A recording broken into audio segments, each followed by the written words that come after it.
बहुत समय पहले की बात है। घने जंगलों और पहाड़ों के बीच एक छोटा सा गांव था, श्यामपुर। वो गांव बहुत शांत था। सुबह होते ही पक्षियों की आवाजें गूंजने लगती थी और लोग अपने अपने काम में लग जाते थे। गांव की औरतें पेड़ के नीचे बैठकर बातें कर रही होती हैं। सरिता बोलती है, अरे कमला भाभी, तुम्हारा बेटा फिर पेड़ पर चढ़ गया था। कमला बोलती है, अरे वो रोहन है ही इतना शरारती, एक जगह टिकता ही नहीं। रमा बोलती है, बहन, कल तो वो मेरे आंगन से आम चुरा कर भाग गया। तीनों जोर जोर से हंसने लगती हैं। तभी पास बैठी बूढ़ी दादी धीरे से बोलती है, तुम लोग हंस लो, लेकिन उस पुराने कुएं के पास बच्चों को मत जाने देना। सरिता बोलती है, क्यों दादी, अब क्या हुआ वहाँ? कल रात फिर वहां से रोने की आवाज आई थी। रमा बोलती है, हे भगवान, मैंने भी रात में कुत्तों को भौंकते सुना था। कमला बोलती है, लोग कहते हैं उस कुएं में कोई साया रहता है। उधर गांव के कुछ आदमी शाम के समय पुराने कुएं से थोड़ी दूर बैठकर बातें कर रहे होते हैं। आसमान में काले बादल छाए होते हैं। उनमें से रमेश कहता है, मैं तो रात में उस रास्ते से कभी नहीं जाता। सच कहूं तो उस कुएं का नाम सुनकर ही डर लगता है।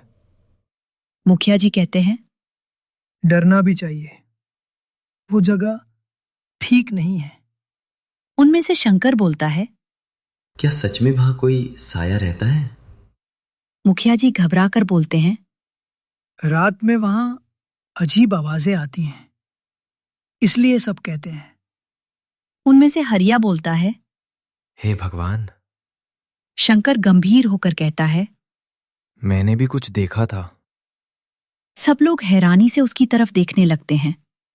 शंकर बोलता है, पिछले महीने मैं रात में खेत से लौट रहा था, तभी कुएं के पास किसी के रोने की आवाज आई। मैंने सोचा कोई इंसान होगा, लेकिन वहां कोई नहीं था। हरिया भी डरकर बताता है कि हाँ, मेरे साथ भी अजीब बात हुई थी।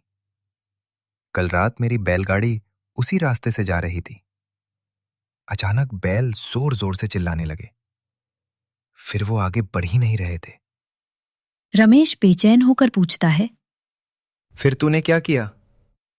मैंने जैसे ही कुएं की तरफ देखा, मुझे लगा कोई सफेद कपड़ों में वहां खड़ा है। तभी दूर से लगातार कुत्तों के भौंकने की आवाज आने लगती है। बैठे सब लोग घबराकर एक दूसरे का चेहरा देखने लगते हैं।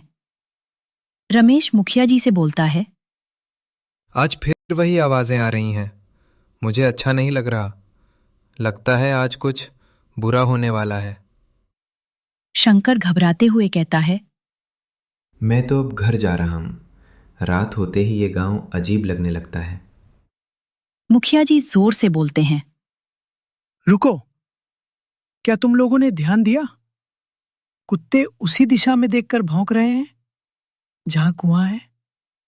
हरिया बोला कि हे भगवान, कहीं वो साया फिर वापस तो नहीं आ गया?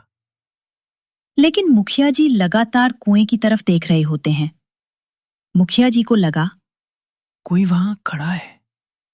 ये सुनते ही सब लोग डर कर देखते हैं और तभी रमेश बोल पड़ता है, कौन है वहां? लेकिन कोई जवाब नहीं आता। सिर्फ ठंडी हवा चलती रहती है। रोहन हंसते हुए मुखिया जी से कहता है, मुखिया जी, आप लोग तो सच में डर गए। रमेश डांटते हुए कहता है, रोहन, ये मजाक का समय नहीं है। हरिया रोहन को समझाते हुए कहता है, बेटा, आज रात माहौल ठीक नहीं लग रहा। आप लोग बेकार में डरते हो, वहां कोई नहीं है। रोहन का दोस्त सोनू बोला, लेकिन रोहन, अगर सच में वहां कुछ हुआ तो मैं खुद जाकर देखूंगा। ये सुनते ही सब लोग हैरान रह जाते हैं। रोहन की माँ कमला वहां जाती है। रोहन, तू कहीं नहीं जाएगा। अरे माँ, मैं बच्चा नहीं हूँ।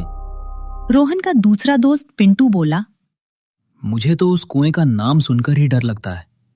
रोहन हंसते हुए कहता है, डरपोक कहीं का।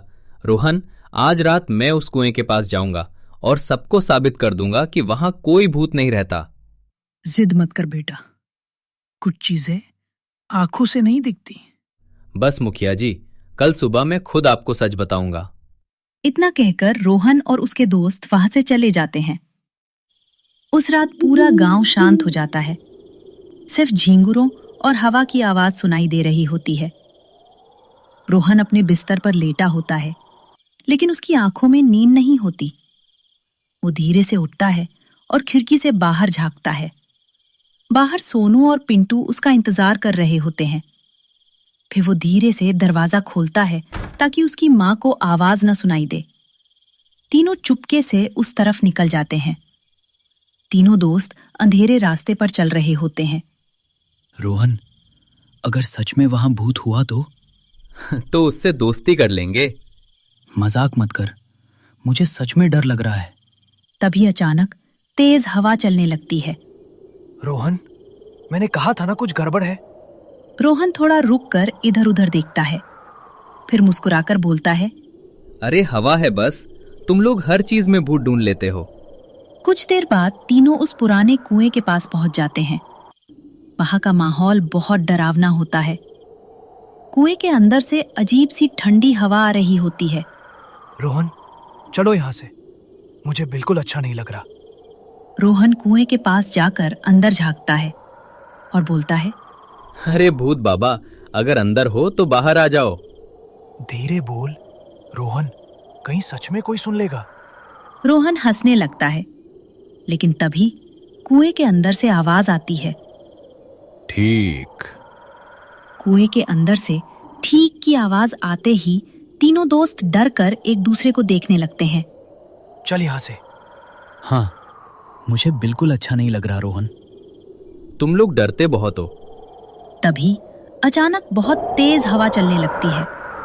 फिर कुएं के अंदर से किसी के धीमे रोने की आवाज आने लगती है। रोहन, ये इंसान की आवाज नहीं है। रोहन भी अब थोड़ा डरने लगता है। कुएं के पास सफेद कपड़ों में एक धुंधला साया दिखाई देता है। उसकी आंखें चमक रही होती हैं। तभी तेज हवा चलती है और अचानक रोहन जोर से चीखता है। पूरा इलाका अंधेरे में डूब जाता है। अगली सुबह पूरा गांव पुराने कुएं के पास जमा हो जाता है। लोगों के चेहरों पर डर साफ दिखाई दे रहा होता है। गांव वाले देखते हैं कि रोहन, सोनू और पिंटू जमीन पर बेहोश पड़े होते हैं। कुएं की दीवार पर कुछ लिखा दिखाई देता है, रात में यहां मत आना।